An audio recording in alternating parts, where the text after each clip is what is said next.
Start करते हैं फिर से ना। अब बताओ, पिछली क्लास में क्या पढ़े थे?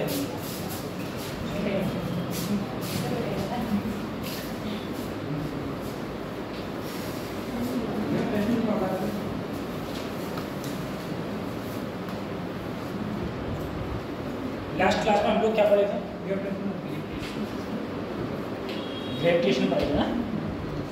अच्छा, मुझे बताओ, अगर कोई भी बंदा है मेरे पास में, ये अर्थ की सरफेस है, इस अर्थ की सरफेस पर अगर कोई बंदा h हाइट पर है, वो A पॉइंट से B पॉइंट तक है, तो अगर मैं कहूँ बताओ A पॉइंट से B पॉइंट तक जाने में चेंज इन पोटेंशियल एनर्जी कितनी होगी? चेंज इन पोटेंशियल एनर्जी कितनी हो जाएगी A पॉइंट से B पॉइंट तक जाने में, अगर वो h हाइट ऊपर गया है तो? आप थोड़े दिनों से आ रही हो क्या? आप पहले दिन है 5 दिन से आ रही हो।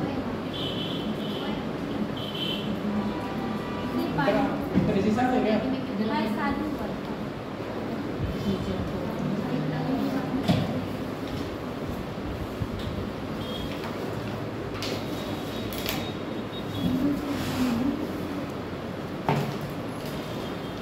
चेंज इन पोटेंशियल एनर्जी का फार्मूला क्या होता है? तो चेंज इन पोटेंशियल एनर्जी का फार्मूला होता है mgh होते 1 plus h upon r। Question कई बार ये बात पूछी गई है कि अगर तुम अर्थ की सरफेस से r हाइट ऊपर हो, अर्थ की सरफेस से अगर मैं r हाइट ऊपर चला गया तो चेंज इन पोटेंशियल एनर्जी कितनी हो जाएगी? तो अगर मैं r हाइट ऊपर चला जाऊंगा तो चेंज इन पोटेंशियल एनर्जी की जगह फार्मूला लगा दूं mg, h की जगह r, h की जगह r, r से r कट गया, सिर्फ बचा मेरे पास में mg r बटे। अगर मैं h हाइट अर्थ की सरफेस से अगर मैं h हाइट ऊपर चला जाऊंगा तो चेंज इन पोटेंशियल एनर्जी का जो फार्मूला है वो हो जाएगा mg r by 2। Simple change in potential energy. अगर तुमसे कहा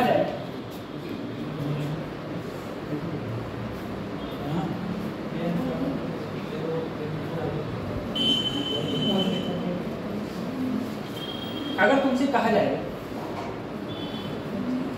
कि इस h हाइट पर पोटेंशियल एनर्जी क्या होगी? h हाइट पर पोटेंशियल एनर्जी का फार्मूला क्या होगा?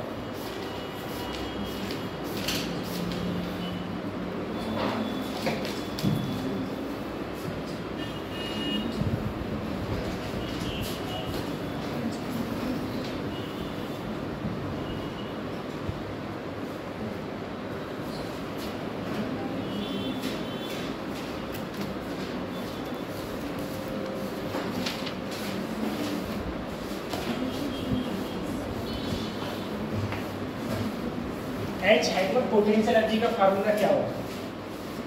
तो h हाइट पर पोटेंशियल एनर्जी का फार्मूला होता है माइनस का g अर्थ ऑफ मास, और जिस ब्लॉक को मैं ले गया अपॉन यहाँ से वहाँ तक की दूरी,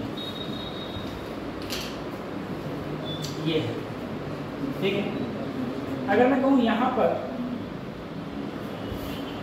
जितनी भी चीज़ें हैं उसके अंदर मास m है, तो उसकी अर्थ की सरफेस पोटेंशियल एनर्जी।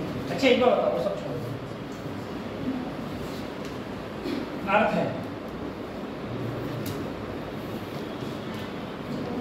अर्थ के चारों ओर कोई प्लेनेट मूव कर रहा है, अर्थ के चारों ओर कोई प्लेनेट है, कोई प्लेनेट है, वो प्लेनेट अर्थ के चारों ओर रोटेशन मोशन कर रहा है या फिर अर्थ के चारों ओर घूम रहा है। अगर वो प्लेनेट अर्थ के चारों ओर घूम रहा होगा, इसकी कुछ ना कुछ एस्केप वेलोसिटी होगी, वो ऑर्बिटल वेलोसिटी होगी। ऑर्बिटल वेलोसिटी का फार्मूला बताओ मुझे क्या होगा?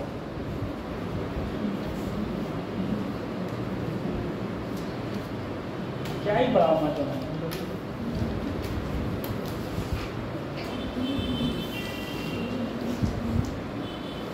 पूरा दिमाग स्विच ऑफ है, खाली बस बाहर जो लिखा हुआ है दिखा दो।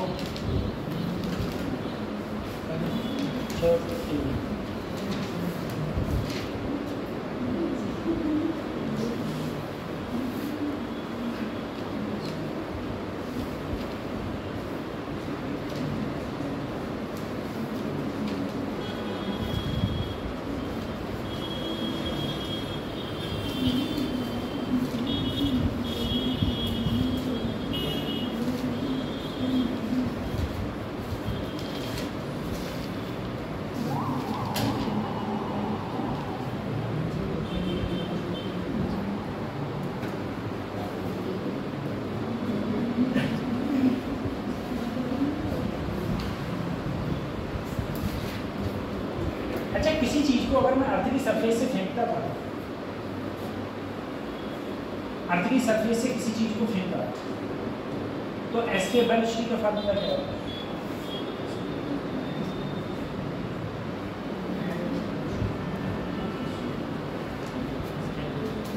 एस्केप वेलोसिटी का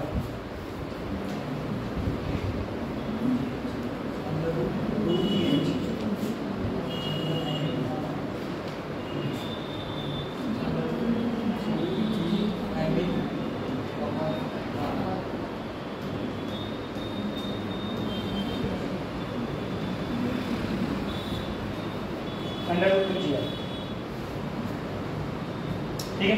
इसकी वैल्यू कितनी होती है? 11।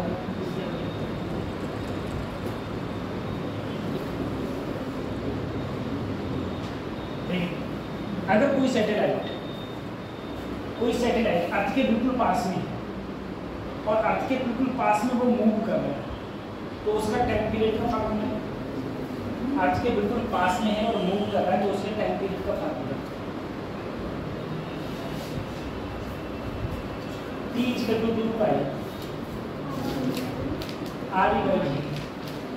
इसकी वैल्यू रखेंगे हम लोग 84.6 में या फिर 1.4 और ठीक है 1.4 ठीक।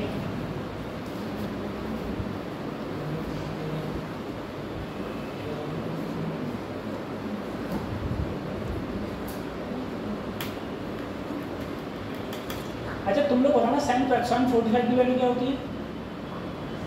साइन 45 की वैल्यू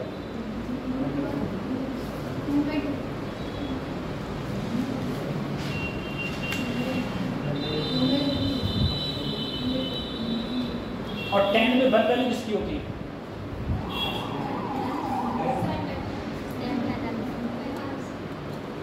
पैंतालीस की वैल्यू होती है। अच्छा बताना cos 0 की वैल्यू क्या होती है?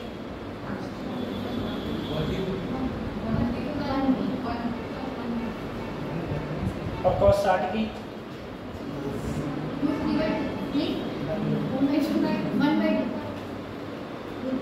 cos 60 की 1/2।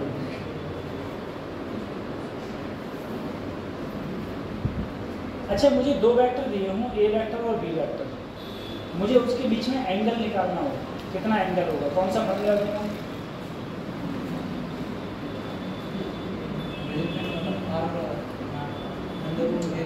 मुझे उनके बीच में एंगल निकालना है। मेरे पास दो वेक्टर दिए हुए, एक वेक्टर और दो वेक्टर, उनके बीच एंगल निकालना है। कैसे निकालूंगा?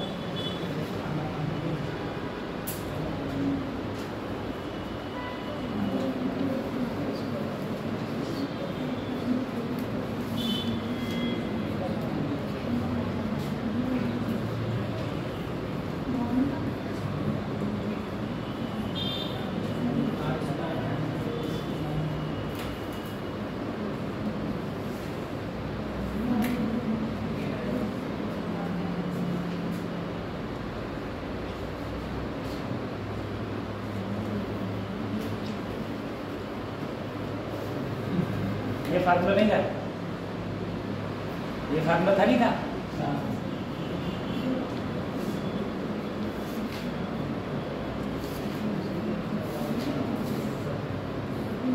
अच्छा बताओ, SHM इक्वेशन होती है,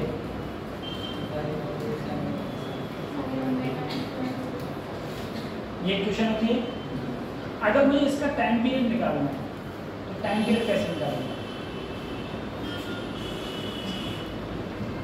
कोई इक्वेशन है SHM करके, इसका टाइम पीरियड क्या होगा? तो T इक्वल टू क्या होता है?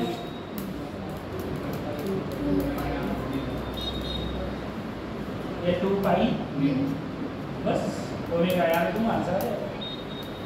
ठीक है, कोई चीज SHM करती थी, मुझे अगर उसकी वेलोसिटी निकालनी हो तो वेलोसिटी का फार्मूला क्या होता है? ओमेगा अंडर रूट ए स्क्वायर माइनस वाई स्क्वायर। ठीक है, एक्सेलरेशन का फार्मूला क्या होता है? माइनस ओमेगा स्क्वायर इंटू, मुझे बताओ वेलोसिटी मैक्सिमम कब होगी? वेलोसिटी मैक्सिमम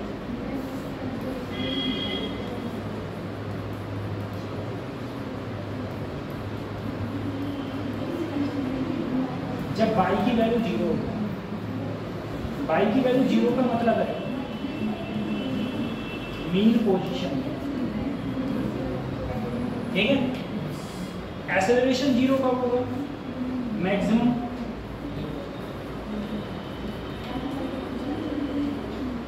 जब कब होगा? जब y की वैल्यू किसके बराबर हो जाएगी? एम्पलीट्यूड के बराबर हो जाएगी। तो ये जैसे मान लो कोई भी चीज है,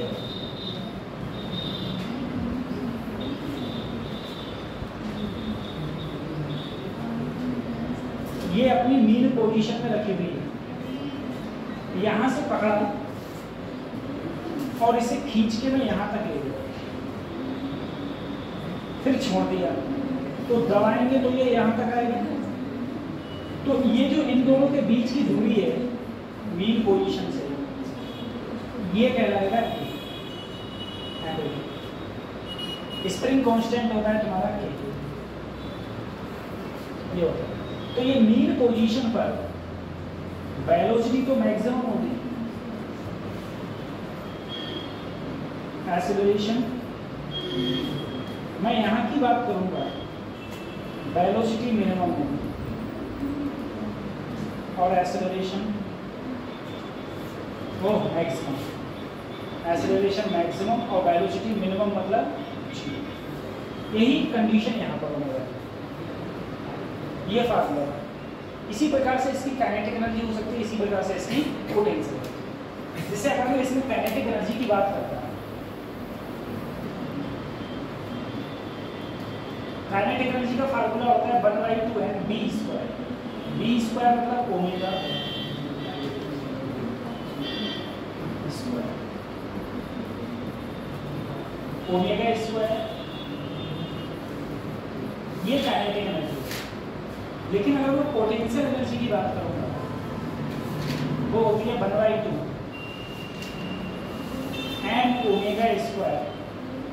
इंटू y²। और इन दोनों को अगर जोड़ूंगा तो टोटल एनर्जी आती है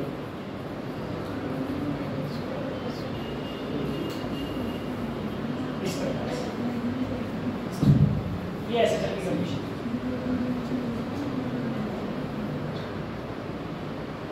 तो अगर इसका ग्राफ भी बनाने की बात कभी आती है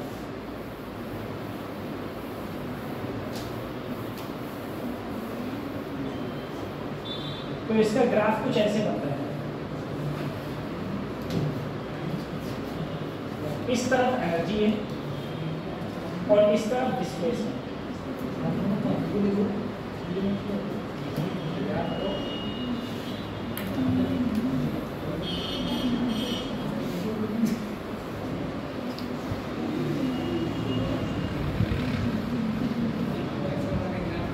ये टोटल एनर्जी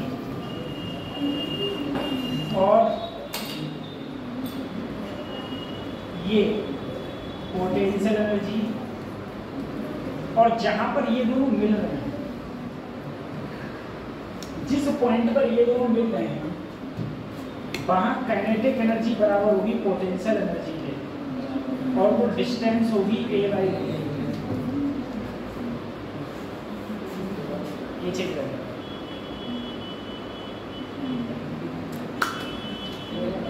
मुझे कोई सिंपल पेंडुलम के टैन पीरियड का फार्मूला बताओ। सिंपल पेंडुलम के टैन पीरियड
मेरे पास में कोई पेंडुलम है,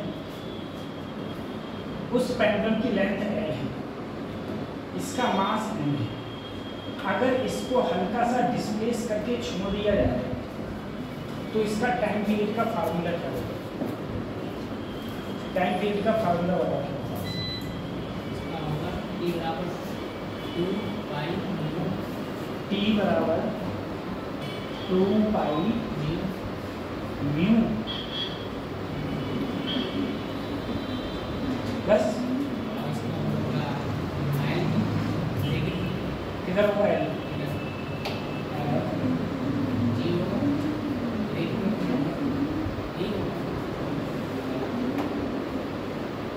ये होगा, ये नहीं होगा तो फिर क्या होगा?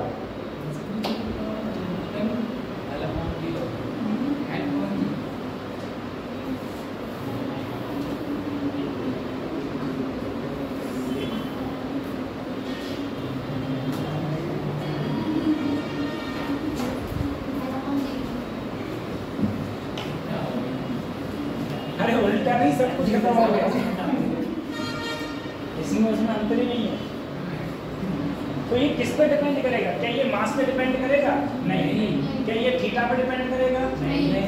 ये सिर्फ एल लेंथ और जहां पर जी उस पर डिपेंड करेगा। अब तुम एक और, मेरे पास में एक सिंपल पेंडुलम है, वो अर्थ पर है। अगर मैं इसको उठा के चंद्रमा पर ले जाऊं तो बताओ टाइम पीरियड में इंक्रीमेंट होगा डिक्रीमेंट होगा, क्या होगा? उठा के चंद्रमा पर ले जाएंगे तो इंक्रीमेंट होगा डिक्रीमेंट होगा, क्या होगा? या वही रहेगा, मतलब बढ़ेगा घटेगा या वही रहेगा? चंद्रमा पर ले जाएंगे, चंद्रमा पर जी का वैल्यू क्या होता है?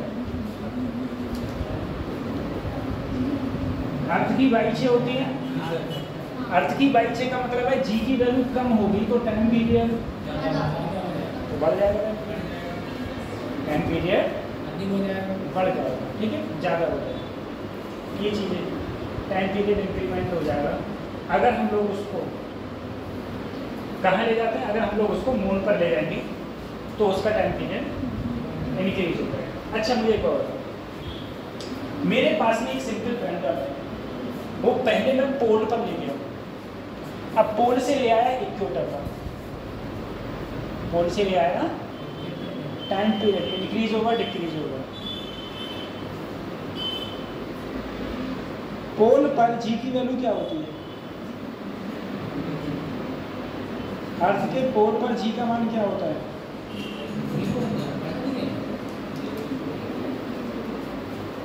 पोल पर जी का मान क्या होता है?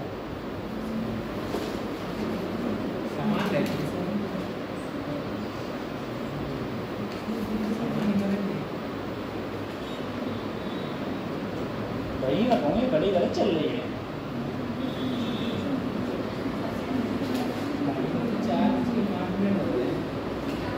चल रही है, खराब चल रही है ना? रुकी हुई है, चली देखो एक ये मेरी अर्थ है, ये क्या है? ये क्या है?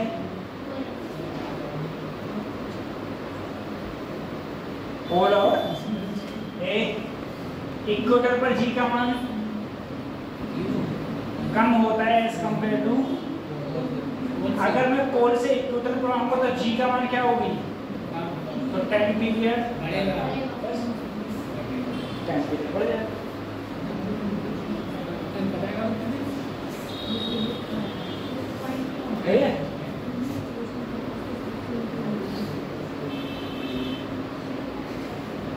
अच्छा एक चीज बताओ, सेकेंड पेंडुलम क्या होगा? सेकेंड पेंडुलम क्या होगा?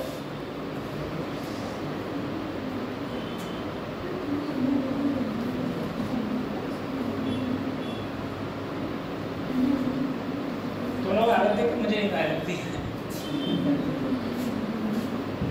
क्या होगा?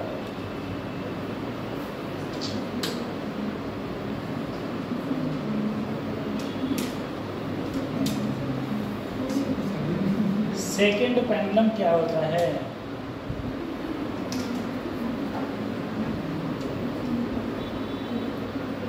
वह पेंडुलम जो दूसरे नंबर पे आता है उसे सेकेंड पेंडुलम कहते हैं, है ना? तो फर्स्ट नंबर पे आएगा फर्स्ट पेंडुलम, सेकंड पे आएगा सेकंड पेंडुलम, थर्ड पे आएगा थर्ड पेंडुलम, है ना? तो वह पेंडुलम जो सेकंड नंबर पे आता है उसे हम लोग सेकंड पेंडुलम कहते हैं। कतई सही जवाब है ना? नहीं, फिर क्या? बड़ा देखो, पहले पेंडुलम जिसका टाइम पीरियड 2 सेकंड हो, क्या कहलाएगा? Second pendulum. और लेंथ देखिए, देखो ऐसा कोई पेंडुलम है मेरे पास जिसको अगर मैं कोई भी एंगल देके छोड़ दूं तो वो जाने में 1 सेकंड और आने में जो टाइम पीरियड हुआ, जाना और आना टोटल कितना लगाएंगे? फ्रीक्वेंसी 0.5 हटा दो, फ्रीक्वेंसी आवृत्ति हाँ 0.5 हटा निकाला। हाँ, T equal to 2 pi nu, तो nu equal to T upon 2 pi 2/1 pi hertz, 1/पाई ये फ्रीक्वेंसी होगी, ठीक है। तो ये सेकंड पेंडुलम होता है। वह पेंडुलम जिसका टाइम पीरियड ही 2 सेकंड हो उसे हम लोग सेकंड पेंडुलम कहते हैं, उसे सेकंड पेंडुलम कहते हैं, ठीक है, उसे सेकंड पेंडुलम कहते हैं। वह पेंडुलम जिसका टाइम पीरियड 2 सेकंड होगा उसे सेकंड पेंडुलम, ठीक है।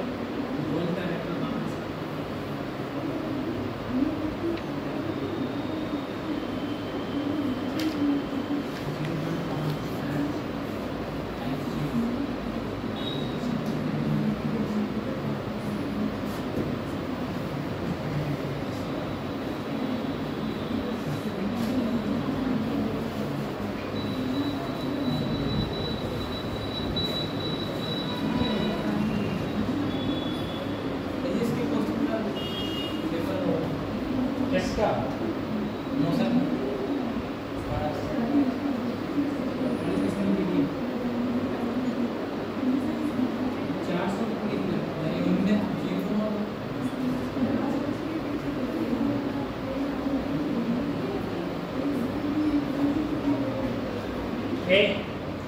ये फार्मूला पता है तुम लोगों को?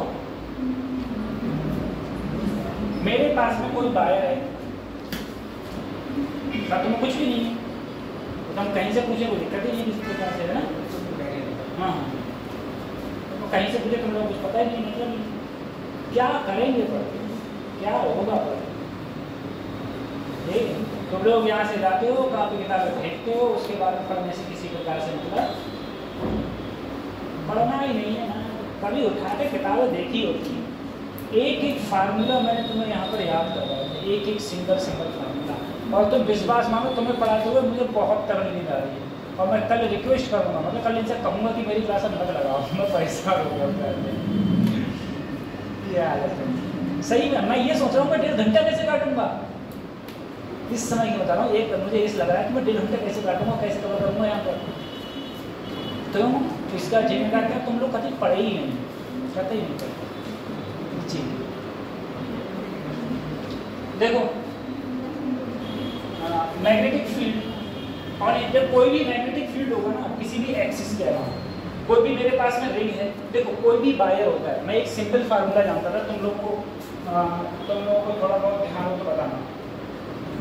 मैंने तुमसे कहा था कि अगर मेरे पास में कोई क्या खाली कोई वायर है और उस वायर का करंट आई बह है, तो किसी भी डिस्टेंस से यहाँ से r डिस्टेंस पर मैग्नेटिक फील्ड का फार्मूला कब होगा, क्या होगा? तो तुम ऐसे एंगल जोड़ते थे, एक θ1 और एक मैग्नेटिक फील्ड का फार्मूला किसी को पता हो तो B =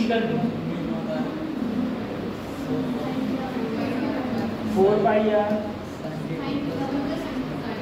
sin θ, ठीक है। अगर मेरे पास कोई इनफाइनाइट लॉन्ग वायर होता था, बहुत बड़ा इनफाइनाइट लॉन्ग वायर है, और r डिस्टेंस पर अगर मैं मैग्नेटिक फील्ड देखता था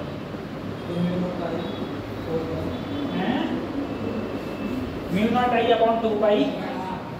दूसरी चीज है, मैं कहता था मेरे पास में एक कोई सर्कुलर वायर है, उस सर्कुलर वायर में करंट I फ्लो हो रहा है, तो उसके सेंटर पर जो मैग्नेटिक फील्ड का फार्मूला होता था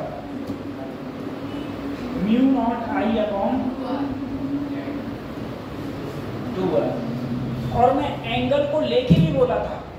कि मान लो अगर तुमसे सिर्फ एक एंगल ले लिया जाए और कहीं बताओ इस वायर के कारण यहाँ कितना मैग्नेटिक फील्ड होगा, तो मैंने कहा था अगर थीटा रेडियन में है तो थीटा बटे यहाँ पर 4 पाई याद कर देना, और थीटा अगर डिग्री में है तो यहाँ थीटा बटे 360 कर देना। ठीक है, उसी के चक्कर उसी की चीज को लेके एक चीज और थी, मेरे पास में कोई वायर है। अच्छा, जो ये किसने कहा था कि कोई भी वायर है और वायर में करंट आई फ्लो हो रहा है तो उसके कारण जो मैग्नेटिक फील्ड होगा, मैग्नेटिक फील्ड का फार्मूला किसने दिया था?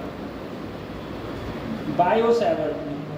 और बायो-सैवर्ट ने क्या फार्मूला बोला था? B =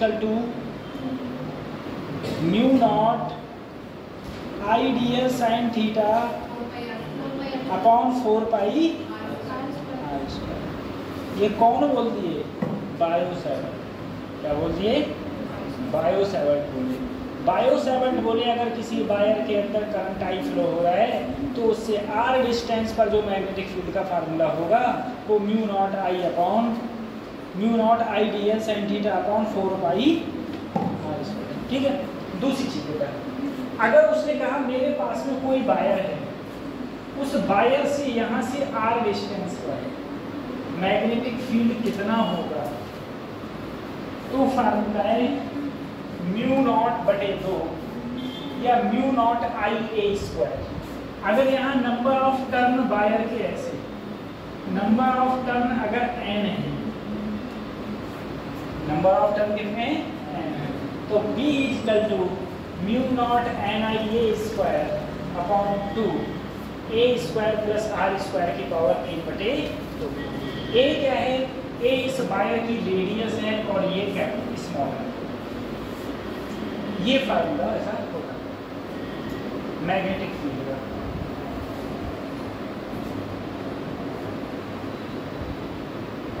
एम्पियर सर्किट लॉ, तो एम्पियर सर्किट लॉ क्या कहता था?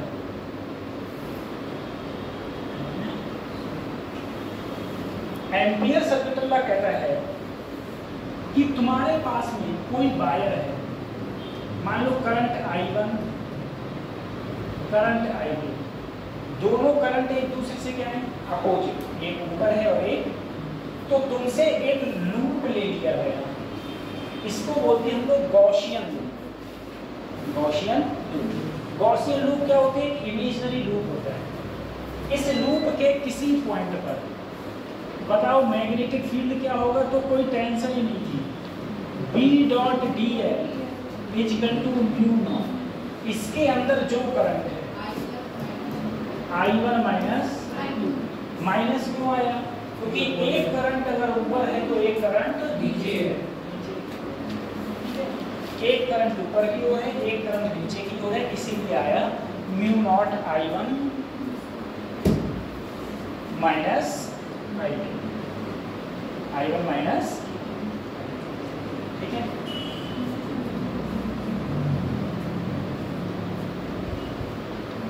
Magnetic field due to solenoid. Solenoid के कारण मैग्नेटिक फील्ड पता है?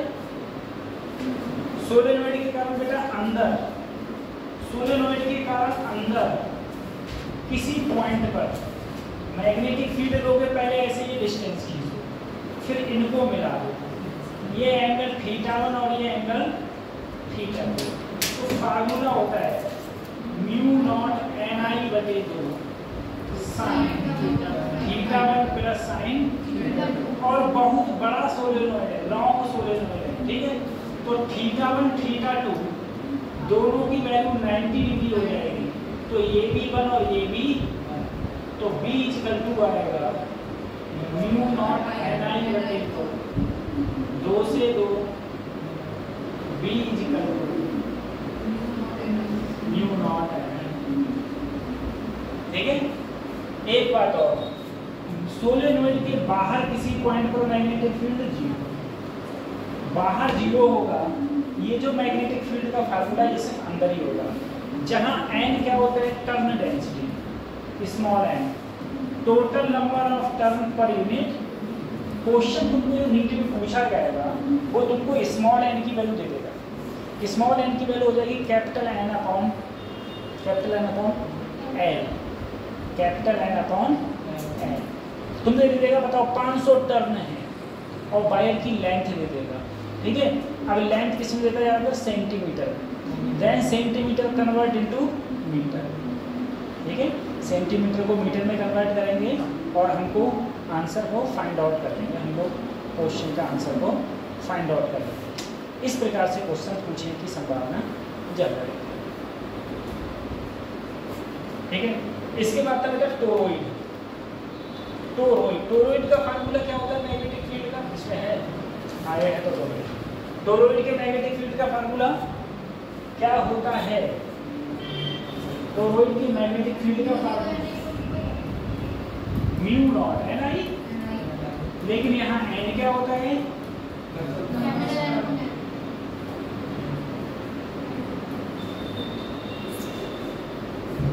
टू पाई, ठीक है।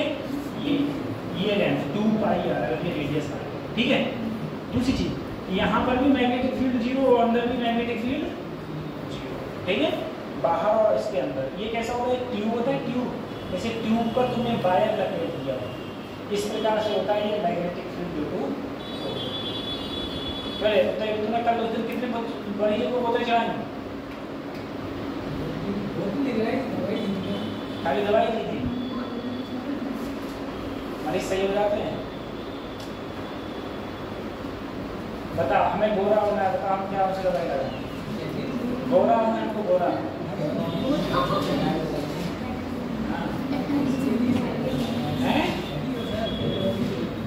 फिर क्या बात कर रहा हूँ, हाँ शादी में तो इंसान गोरा नहीं होगा। अच्छा ये बता चल, उसकी तो मजाक कर रहा था मेरे, पता है ये ऐसे खाल छूट रही है, ठीक, यहाँ पे खाल छूटती है, दिख नहीं रही है, तो वैसे बता रही, ये भी खाल छूटती है, सब पैरों की भी सब खाल छूटती है, ये सब खाल ना छूटे। अब बताओ कौन सी दवाई है, पैरासीटामोल नॉर्मल है, अच्छा वो नॉर्मल है, तो कौन सी स्पेशल दवाई है, मेरे ये भी छुट्टे ये होते हैं ये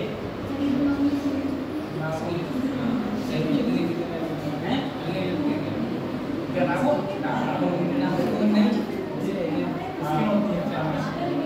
अगर हाथ से ऐसे खाना खा रहा तो मुझे लगते हैं मिर्च लगती है, तो कैसे सही होंगे, दवाई खानी पड़ेगी सर। अच्छा कौन सी दवाई खानी पड़ेगी, कितने महीने का कोर्स है, महीने का कैसी एग्जाम पता नहीं चाहिए, फिर ये खालू नहीं छोटा करेगी मेरी, नहीं सही हो जाएगा।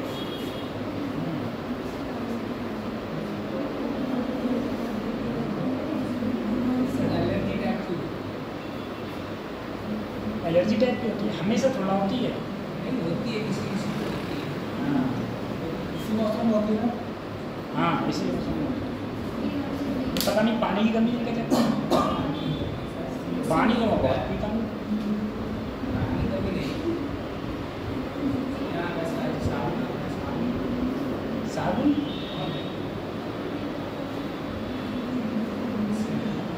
साबुन के मतलब जो मिलते हैं, तो उस जगह और इसके लिए बताओ, तो हमको दिक्कत है, इसमें 3-4 तरह की टैबलेट चलेंगी तो सही हो जाएगा।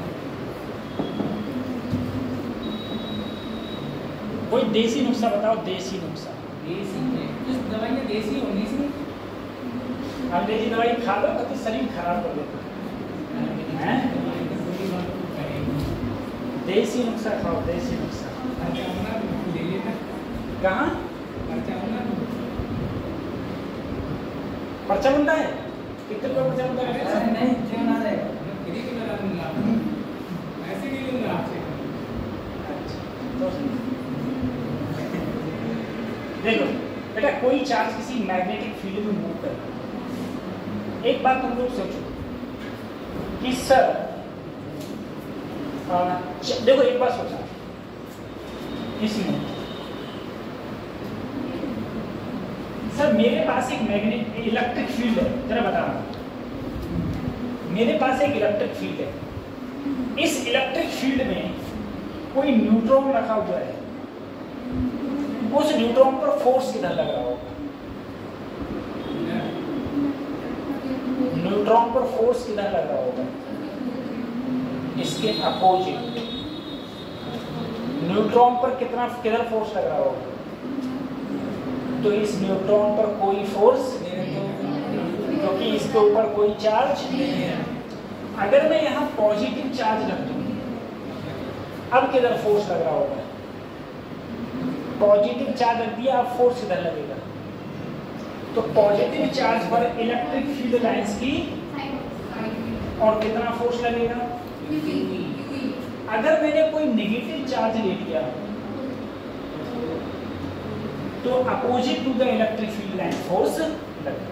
ठीक है, सिंपल सी चीज है। लेकिन एक बात सोचना, मेरे पास में इलेक्ट्रिक फील्ड लाइंस ना होते, अगर मैग्नेटिक फील्ड लाइंस, और वो मैग्नेटिक फील्ड लाइंस में कोई मेरे पास में पॉजिटिव चार्ज रखा है, पॉजिटिव चार्ज जस्ट रखा है, इस पर फोर्स किधर लग रहा होगा?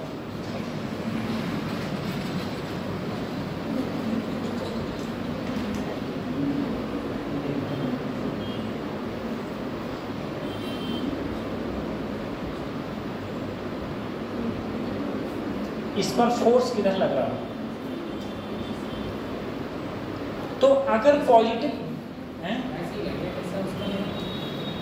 अगर पॉजिटिव चार्ज रखा है, सिर्फ पॉजिटिव चार्ज रखा है, ठीक है, चल नहीं रहा है, तो इस पर कोई फोर्स, क्योंकि अगर कोई चीज मैग्नेटिक फील्ड में होती है तो उस पर फोर्स का फार्मूला होता है क्यू बी क्रॉस बी, और क्रॉस प्रोडक्ट खत्म किया तो आता है Q B B sine theta. यानी कि अगर किसी भी प्रोडक्ट, कोई भी चार्ज की वेलोसिटी ही नहीं होगी, वेलोसिटी जीरो होगी, तो उस पर लगने वाला जो टोटल फोर्स होगा वो भी तो जीरो होगा। उस पर लगने वाला जो टोटल फोर्स होगा वो भी क्या होगा? यानी कि उस पर कोई भी फोर्स नहीं लगेगा। ये कब चलेगा? ये तब चलेगा अगर किसी भी मैग्नेटिक फील्ड,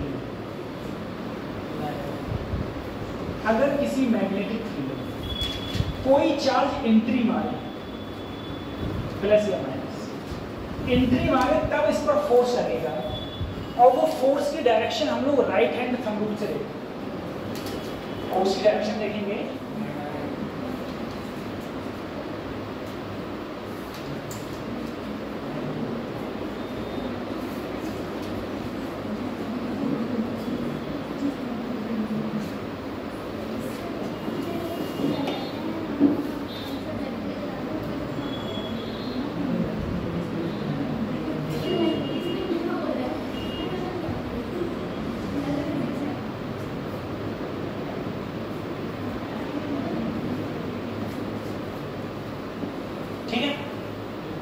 चार्ज प्लस का होगा और चार्ज प्लस, तो इस पर फोर्स लगेगा राइट हैंड थंब रूल से लगेगा। अब कैसे राइट हैंड थंब रूल से लगने लगा? मान लो अगर मैग्नेटिक फील्ड ऊपर है और ये मूव कर रहा है इधर, ठीक है, मूव कर रहा है इधर, राइट हैंड लिया, पहले बी की डायरेक्शन में रखा और इधर मूव किया, फोर्स कहाँ लग रहा है? ऊपर है, तो ये बाहर की तरफ जाएगा, ऐसे ऐसे जाएगा, ठीक है, इस प्रकार से ऐसे। अगर देखो मैग्नेटिक फील्ड का है इधर, और चार्ज अगर ऐसे आए, तो जैसे मैग्नेटिक फील्ड का है इधर, और मान लो ये मूव कर रहा हो अंदर की ओर, ठीक है, तो ऐसे रखा, ऐसे मोड़ दिया, फोर्स ऊपर लगेगा, यानी कि ये ऐसे होते हुए ऐसे निकल जाएगा, ठीक है, तो ये मेरा फोर्स लगेगा। अब एक बात सोचो, मान लो क्वेश्चन में तुमसे पूछा गया बी जो मैग्नेटिक फील्ड होता है, उस मैग्नेटिक फील्ड की डायमेंशन क्या होगी? मैग्नेटिक फील्ड क्या पूछ ली? डायमेंशन। तो मैग्नेटिक फील्ड की डायमेंशन आप चाहो तो ऐसे निकाल दो, सही है। एफ इक्वल टू क्या होता है? Q B V sine force का हो गया, चार्ज का क्या हो गया एटी, ये एल टी माइनस, और यहाँ क्या बचा बी। नीचे ले आओ और मैग्नेटिक फील्ड की क्या निकालो डायमेंशन। ठीक है, ऐसे हम लोग मैग्नेटिक फील्ड के डायमेंशन को फाइंड आउट कर सकते हैं। अगर न्यूटन पूछ लिया जाए बताओ मैग्नेटिक फील्ड के डायमेंशन क्या होंगे, तो हम F equal to Q B sine theta से निकाल लेंगे। तुम्हें पता है थीटा की कोई डायमेंशन नहीं, ठीक है, थीटा क्या होता है वो डायमेंशन ऐसा।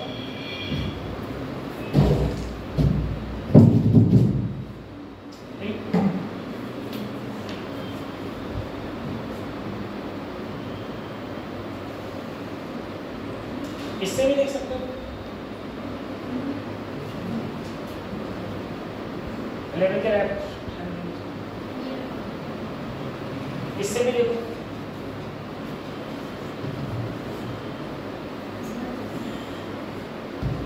देखो मैग्नेटिक फील्ड जिधर है उधर ही अगर किसी चौक को कोई चीज वेलोसिटी कर रहा है तो उनके बीच में एंगल कितना है 0 डिग्री।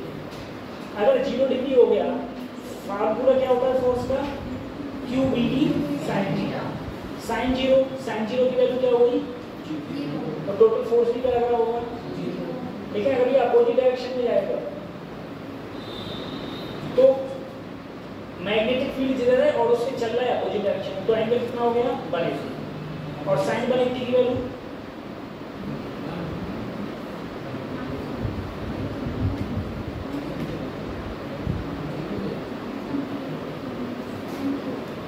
साइन 180 की वैल्यू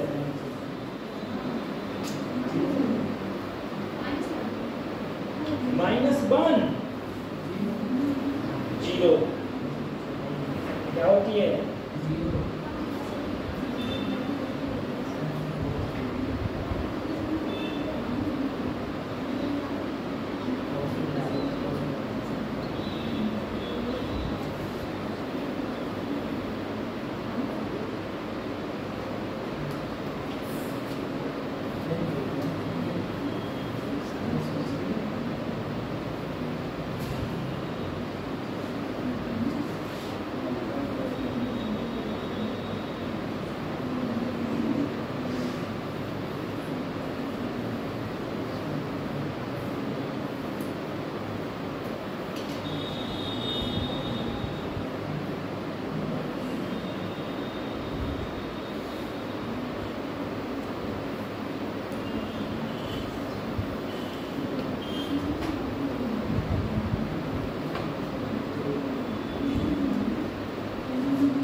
बेटा 90 डिग्री पर रहेंगे तो फोर्स इतना होता है, ठीक है। 90 डिग्री पर एंट्री मारेंगे किससे, मैग्नेटिक फील्ड से, तो तुम्हें पता है सर्कुलरली घूम जाता है। सर्कुलरली घूम जाता है तो इसकी रेडियस होती है आर बराबर, वो क्या होती है, M B upon Q. R बराबर, आर बराबर एम बी अपॉन क्यू। और अगर कोई थीटा डिग्री पर मैं एंट्री मारूंगा, ठीक है, 0 डिग्री पर मारूंगा तो कोई फोर्स नहीं लगेगा, 180 पर कोई फोर्स नहीं लगेगा, 90 पर मारूंगा तो फोर्स लगेगा जो लगता है क्यू बी बी, ठीक है।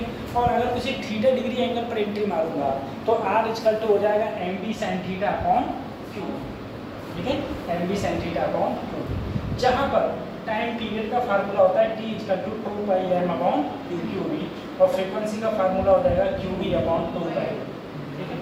ये होता है, ये और ये होती है बेटा पिच, ये डिस्टेंस क्या होती है, पिच। पिच क्या हो जाएगी, पिच हो जाएगी B cos theta into time period, ठीक है। आगे की ओर कितना मूव करेगा तो पिच हो जाती है B cos theta into time period, ठीक है। एक चीज और, लॉरेंस फोर्स कौन सा होता है, किस फोर्स को हम लोग लॉरेंस फोर्स बोलते हैं?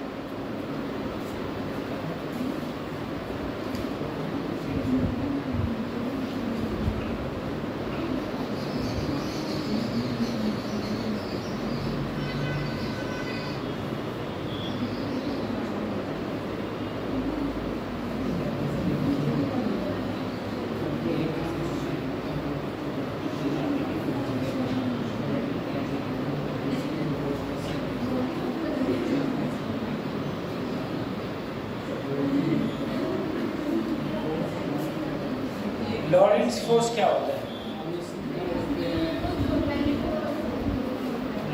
किसी पार्टिकल पर मैग्नेटिक और इलेक्ट्रिक दोनों फोर्स लग रहे हैं तो उसे क्या बोलते हैं हम लोग, Lawrence force. Sir Lawrence force हो जाएगा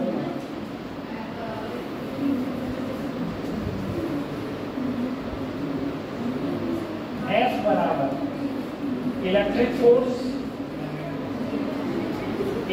फोर्स QE, ये होता है B क्रॉस Q, कॉमन ले लो तो हो जाएगा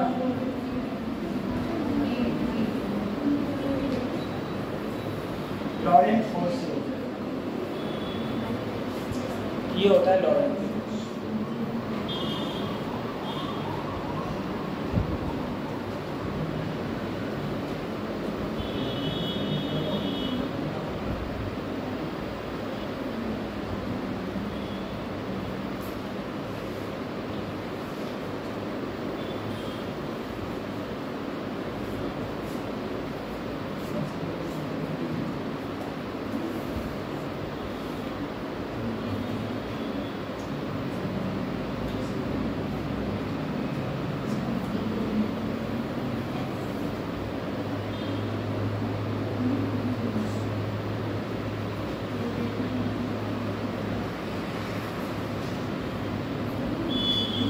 तुम्हारे पास में कोई इनफाइनाइट लंबी शीट हो और उसमें से करंट आ ही जाए और उससे किसी पॉइंट P पर मैग्नेटिक फील्ड पूछे तो मैग्नेटिक फील्ड होता है म्यू नॉट J अपॉन,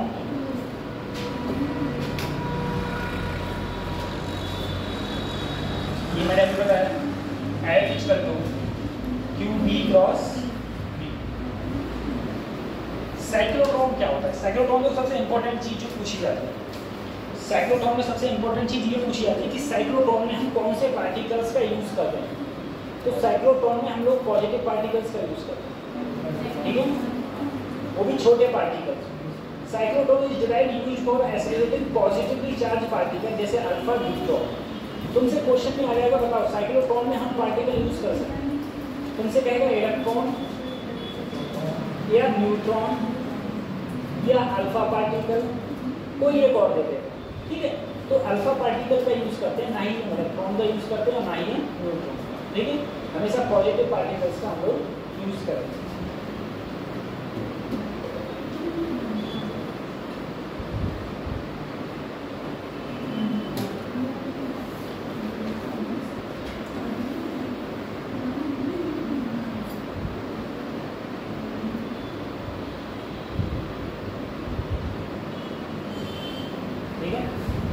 हमेशा हम लोग पॉजिटिव पार्टिकल्स का यूज करते हैं किसके अंदर, साइक्लोट्रॉन। साइक्लोट्रॉन का काम क्या है, ये देखो साइक्लोट्रॉन का काम है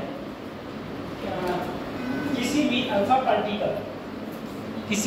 पार्टिकल या किसी न्यूट्रॉन की वेलोसिटी इतनी ज़्यादा हाई कर दे या उसकी काइनेटिक एनर्जी इतनी ज़्यादा हाई कर दे कि वो अगर किसी एटम से टकराए तो वो एटम को क्या कर सके, ब्रेक कर दे। ठीक है, किसी हैवी एटम को ब्रेक कर दे। फार्मूला ये होता है T=2πm/क्यू। ये फ्रीक्वेंसी का रिलेशन होगा। दूसरी चीज़ देखो, अगर कोई कंडक्टर वायर है,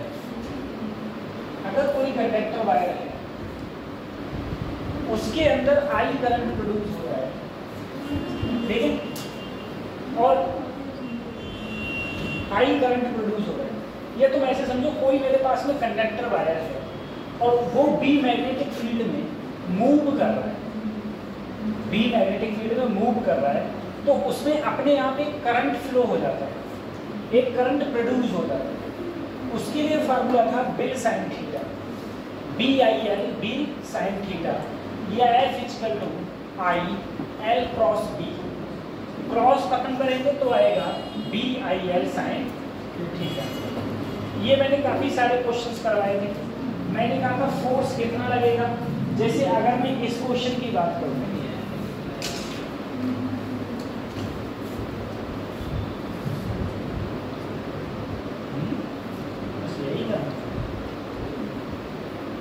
जैसे इस क्वेश्चन की बात करी जाए,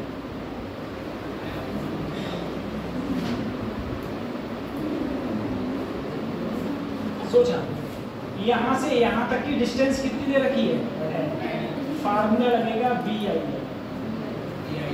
इस कोने से इस कोने तक की डिस्टेंस कितनी है, 2 है, फार्मूला होगा BI। ये डिस्टेंस नहीं देखते हम लोग, जो लास्ट कॉर्नर है ना उनके बीच की डिस्टेंस देखते हैं बस का। जैसे ये क्वेश्चन है, ये क्वेश्चन का ना कैसे होगा, ये क्वेश्चन का कैसे होगा, कैसे होगा ये क्वेश्चन,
फोर्स पूछा गया, फोर्स कितना होगा, कैसे होगा ये, सोचो।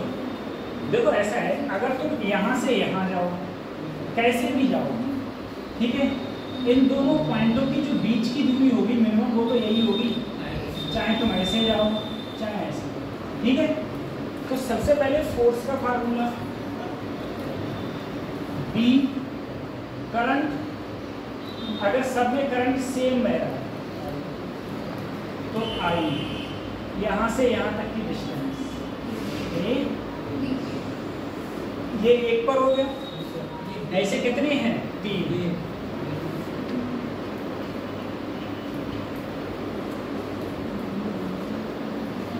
D डेल्टा है, डेल्टा D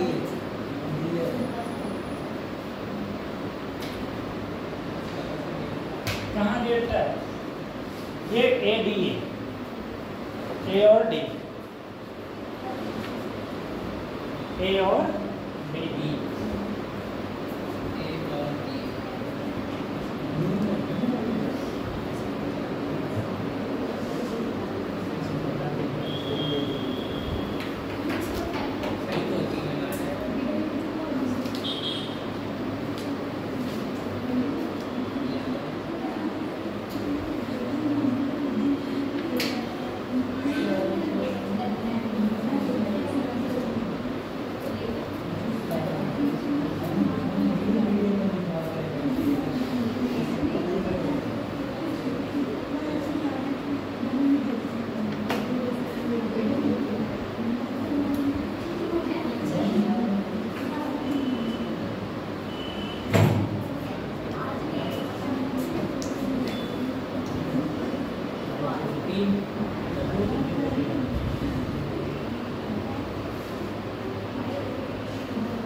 प्रॉपर्टी देख लो, मैग्नेटिक फील्ड लाइंस की प्रॉपर्टी।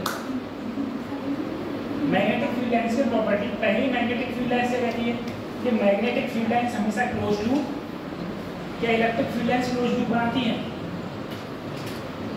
मुझे इलेक्ट्रिक फील्ड लाइंस की प्रॉपर्टी बताओ, तभी मैग्नेटिक फील्ड लाइंस की प्रॉपर्टी समझ में आएगी।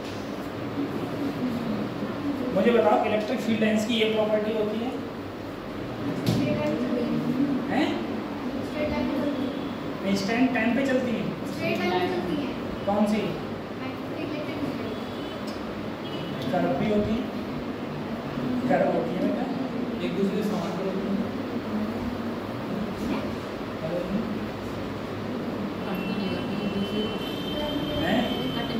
कट नहीं करते एक दूसरे को से। और फिर देखो बेटा एक बार समझो सर, ये पॉजिटिव और ये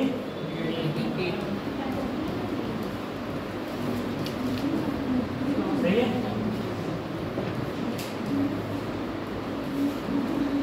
कर्व हो रही नहीं हो रही? और कहाँ कह सकते हो तुम कर्व हो रही? अब बताओ इलेक्ट्रिक फील्ड लाइंस की प्रॉपर्टीज बताओ। सबसे पहली प्रॉपर्टी है कि इलेक्ट्रिक फील्ड लाइंस कभी भी क्लोज लूप नहीं बनाती। दूसरी प्रॉपर्टी है पॉजिटिव से स्टार्ट होती है, नेगेटिव पर। तीसरी प्रॉपर्टी है कभी भी एक दूसरे को कट नहीं करती है। चौथी प्रॉपर्टी है किसी भी पॉइंट पर अगर तुम टेंजेंट ड्रा कर दो तो वो उस पॉइंट की मैग्नेटिक फील्ड लाइंस की डायरेक्शन को शो करता है। अगला पॉइंट है magnetic electric field lines depends on the magnitude. जितना बड़ा चार्ज होगा उससे इलेक्ट्रिक फील्ड लाइंस उतनी ज़्यादा निकलेगी, उतनी ज़्यादा उससे इलेक्ट्रिक फील्ड लाइंस। अगला पॉइंट ये भी कह सकते हो कि ये चार्ज पर, चार्ज की सरफेस परपेंडिकुलर निकलती है और परपेंडिकुलर पहुँचती है, परपेंडिकुलर निकलेंगी और परपेंडिकुलर पहुँचती है। ये भी हम लोग बोल सकते। कितनी प्रॉपर्टीज है। अब इसी के बेसिस पे हम लोग मैग्नेटिक फील्ड लाइंस की प्रॉपर्टीज को चेक करेंगे। सबसे पहले मैग्नेटिक फील्ड लाइंस की प्रॉपर्टीज की बात करेंगे तो मैग्नेटिक फील्ड लाइंस की प्रॉपर्टीज होती हैं क्लोज लूप बनाती है। पहली बात तो क्या करती है, ये क्लोज लूप बनाती है। मैग्नेटिक फील्ड लाइंस हमेशा क्लोज लूप बनाती है। जैसे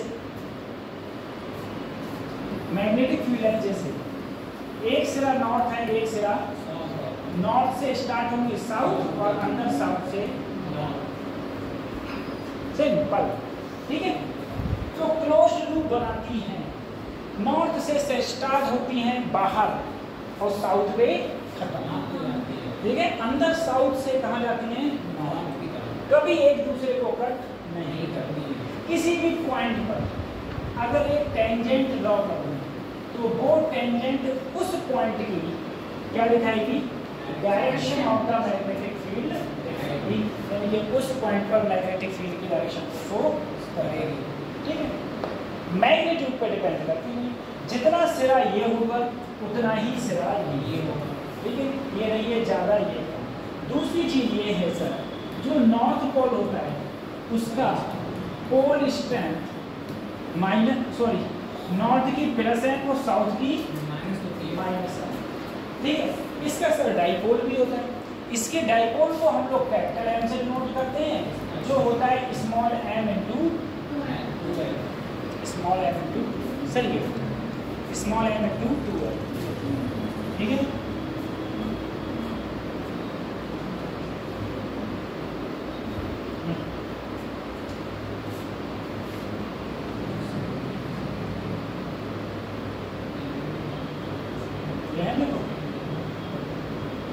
पोल strength, magnetic dipole moment, Coulomb's के लॉ है, बार मैग्नेट, थीटा पर बहुत कुछ एक एक करके पढ़ाया था, लेकिन सब याद करा तो फार्मूला है, भूल गए तो क्या किया जाएगा,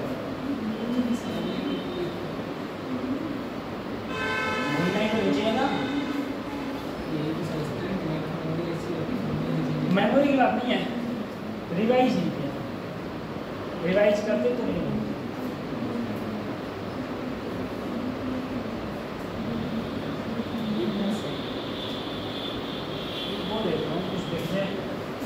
डायमैग्नेटिक, पैरामैग्नेटिक, फेरोमैग्नेटिक। ये देख लो बच्चों, डाइपोल इलेक्ट्रिक के लिए और मैग्नेटिक।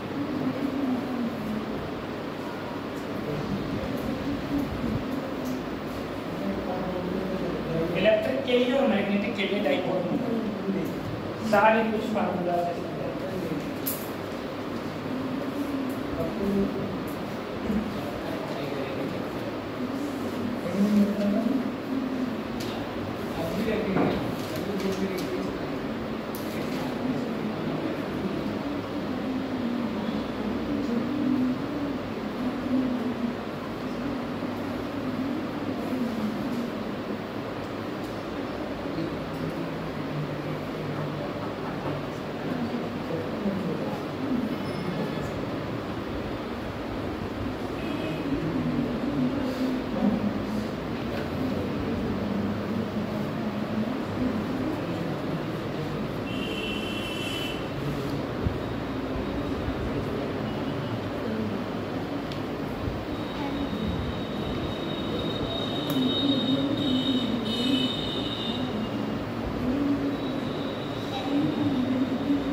देखें इसको।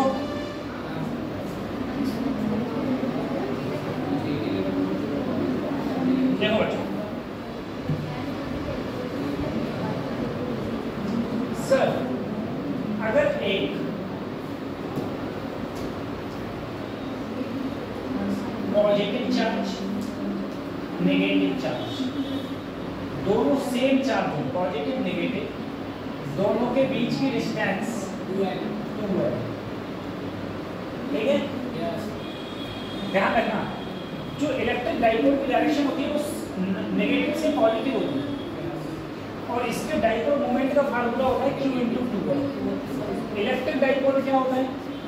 मेरे पास में एक बार मैग्नेट है, एक सिरा -m, एक सिरा +m होता है नॉर्थ और दूसरा होता है, दोनों के बीच की दूरी 2l। यहाँ पर मैग्नेटिक डाइपोल का जो फार्मूला हो जाएगा वो हो जाएगा m × 2। यहाँ पर भी डायरेक्शन क्या होती है? South to north, south to दूसरा। अगर ये किसी यूनिफॉर्म मैग्नेटिक फील्ड में रखें, यूनिफॉर्म का मतलब हो गया, यूनिफॉर्म मैग्नेटिक फील्ड का मतलब हो गया ऐसे प्लस और माइनस, तो इस पर फोर्स इधर लगेगा, इस पर फोर्स इधर लगेगा और जो नेट फोर्स लगेगा वो 0 लगेगा, जितना इधर उतना इधर नेट फोर्स क्या हो गया 0। इसी प्रकार से इस पर भी नेट फोर्स, यहाँ टॉर्क का फार्मूला होता है PE sin थीटा, यहाँ टॉर्क का फार्मूला होता है MB sin थीटा। यहाँ पर ठीक है, यहाँ पर ये कैसे, ये ऐसे जैसे मान लो ये हो और किसी पॉइंट पर इलेक्ट्रिक फील्ड पूछे और सेंटर से जो डायरेक्शन वो दूरी हो वो R हो, तो E का फार्मूला होता है 1/4πε0 2p/r, और वैसे होता है 4πε0 2l/r। ठीक है, field at far away point on perpendicular bisector. अगर परपेंडिकुलर देखेंगे तो 1/4πε0 p/r है, उधर μ0/4π। ठीक है, पोटेंशियल एनर्जी चाहिए और ये वर्क डन का मतलब है कि कोई भी चीज़ थी वो θ1 एंगल से θ2 एंगल तक रोटेशन करे।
वो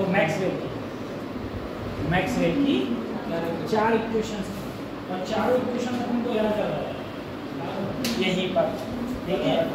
हाँ ठीक है, मैंने कहा था 2 में ds आता है, b डॉट डी, एक तो e dot ds, b dot ds, फिर आता है e dot dl, b dot dl, ठीक है, फिर dl आता है।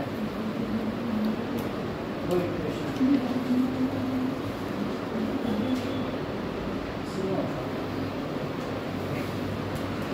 और इससे एक क्वेश्चन आएगा अगर इसमें होगा तो सैटिस्फैक्टरी हो गया, इसमें नहीं आगे डालेंगे।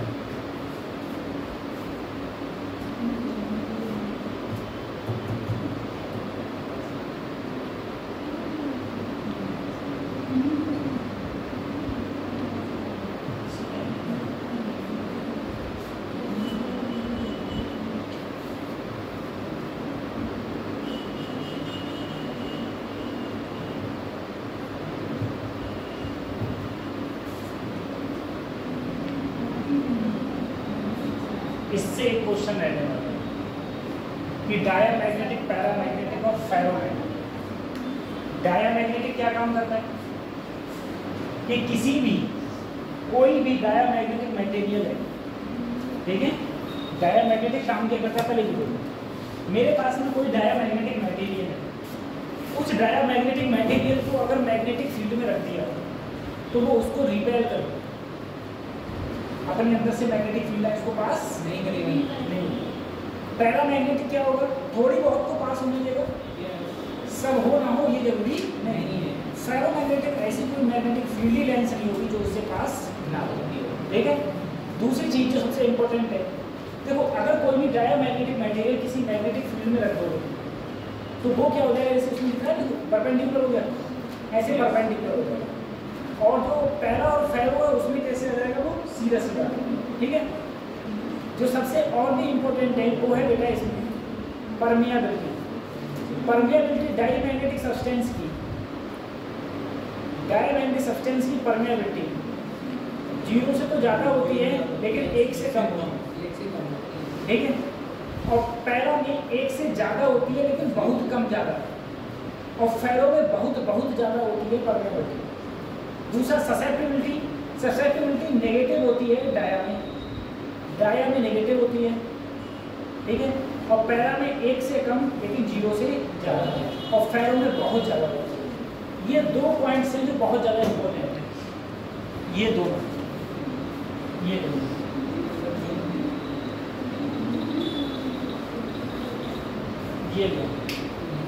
जो परमियाबिलिटी है, ठीक है, यहाँ पर ससेप्टिबिलिटी क्या होगी, नेगेटिव। दूसरा क्यूरी टेम्परेचर बना क्वांटिटी, अगर किसी चीज़ का कोई भी पैरामैग्नेटिक सब्सटेंस है उसका टेम्परेचर बढ़ाओगे तो ससेप्टिबिलिटी क्या हो जाएगी, कम। यानी कि पैरामैग्नेटिक सब्सटेंस कन्वर्ट हो जाएगा डायमैग्नेटिक सब्सटेंस। इसी प्रकार से क्यूरी टेम्परेचर पर फेरोमैग्नेटिक मटेरियल को भी डिपेंड करता है। अगली चीज़ ये है, कोई भी फेरोमैग्नेटिक सब्सटेंस, कोई भी फेरोमैग्नेटिक सब्सटेंस लिक्विड नहीं होता, कोई भी फेरोमैग्नेटिक सब्सटेंस लिक्विड नहीं होता। जितने भी फेरोमैग्नेटिक सब्सटेंस हैं सारे की सारे सॉलिड में होते, सारे की सारे सॉलिड होते। ये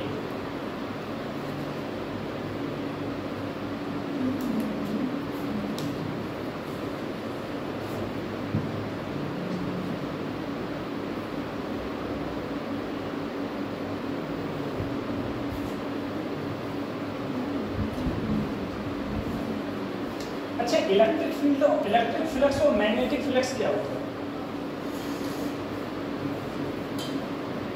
इलेक्ट्रिक फ्लक्स और मैग्नेटिक फ्लक्स क्या होता है?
अच्छा, तुम लोगों को एग्जाम्पल पता है?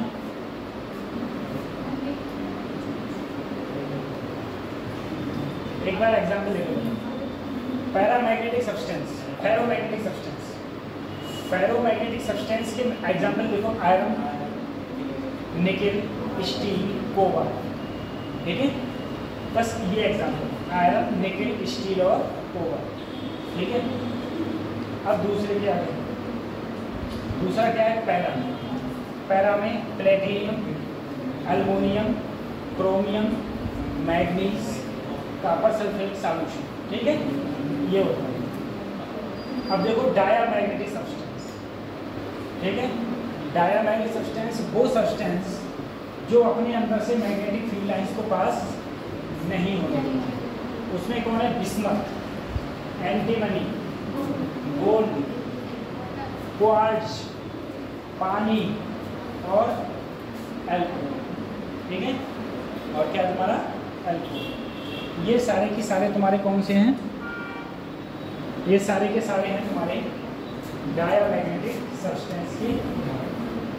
ठीक है, डायामैग्नेटिक। ठीक है,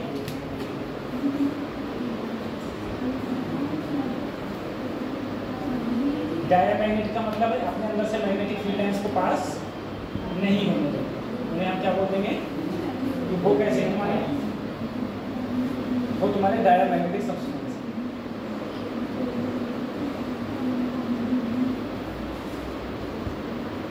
जो अपने अंदर से मैग्नेटिक फील्ड लाइंस पास नहीं होने देते। तुम लोगों का टेस्ट कब है? 4 तारीख को। 4 तारीख को ओरिजिनली पेपर है तुम्हारा हैं? 2 को टेस्ट है,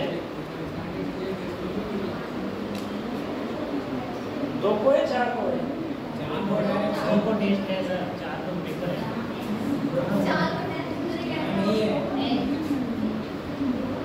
2 को टेस्ट है तुम्हारा ना? 2 को टेस्ट है, 4 को पेपर है। ठीक है, चलो भाई, 2 को टेस्ट देना। तो पेपर तुम्हारा आपकी ऐसा बनाया जाए जो कि ना कठिन हो ना सरल हो। जैसे पिछली बार मैंने ऐसे ही बनाया था, ना तो कठिन था ना सरल था। बहुत अच्छा पेपर था पिछली बार। ठीक है, मैक्सिमम पर आप क्वेश्चन ऐसे थे जो कि तुम डायरेक्ट देख कर सकते हो। जिस हिसाब से नीट का पेपर आता है उसी हिसाब से ही करते हो, जस्टिस से पिछले बार।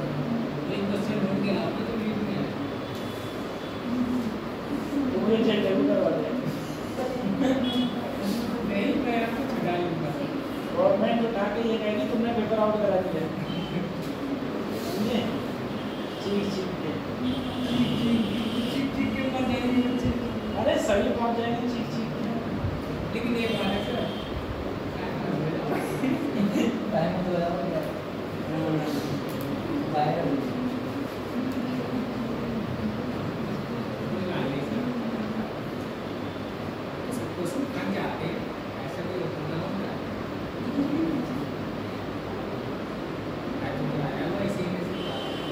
पूरे तुम्हारे नोट से पेपर आ रहा है, ये लिखवा रहा है। अगर पूरे ढंग से लिख लिए तो पूरा पेपर वहीं से आ रहा है।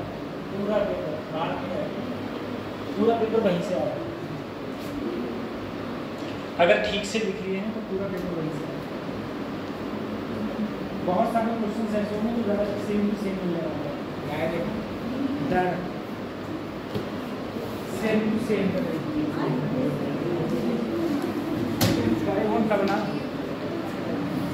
तुम लोगों को फार्मूला तक याद नहीं है। अभी तुमसे मैं पूछ लूँ, बताओ कितने चैप्टर हैं? तुम्हें चैप्टर तक याद नहीं होगा।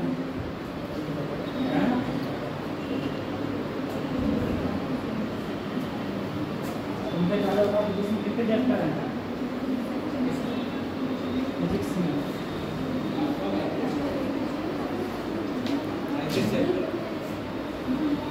35।